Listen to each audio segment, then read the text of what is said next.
Gram सभा मड़िया school चल पड़ा है विकास की ओर, विकास के गंगा बहाने। जी हाँ मित्रों, ग्राम सभा मड़िया स्कूल चल पड़ा है विकास की ओर, विकास की गंगा बहाने।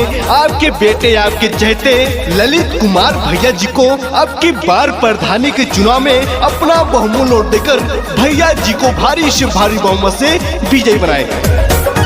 सुनाए चाचा चाची, सुनाए दादा दादी, ललित भैया जिंदाबाद जिंदाबाद जिंदाबाद। सुनाए चाचा चाची, सुनाए दादा दादी, सुन लो भाई बहना, सुन लो काका काकी हो।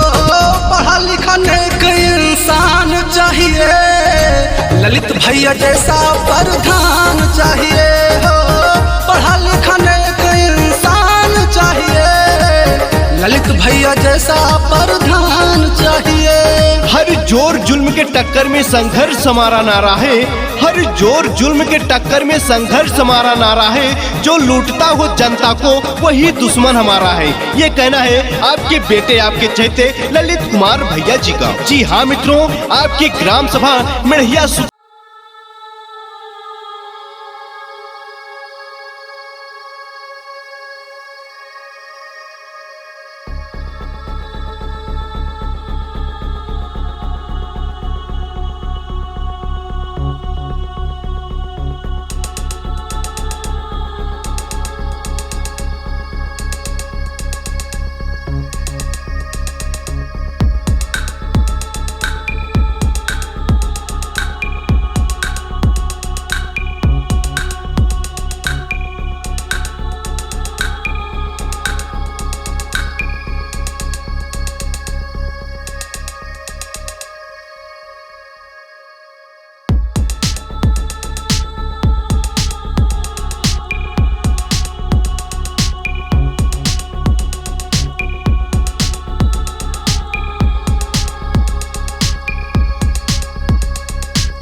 देंगे, वो ताज बदल देंगे और आने वाले समय में हम बेईमानों का साम्राज्य बदल देंगे।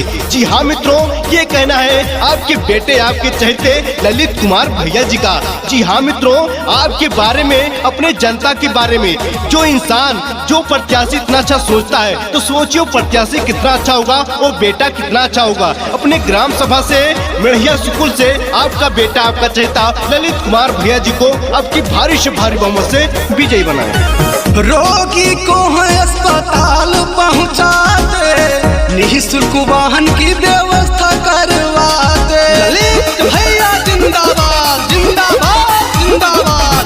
रोगी को है अस्पताल पहुंचाते, निःशुल्क वाहन की व्यवस्था करवाते। क्षमकरिया के थोलिया और मड़िया स्कूल, करो भरोसा ललित कुमार पर, विकास होगा बिल्कुल हो। सभी लोगों का मतदान चाहिए, ललित भैया जैसा प्रधान चाहिए। पढ़ा लिखा नेक इंसान चाहिए, ललित भैया जैसा प्रधान।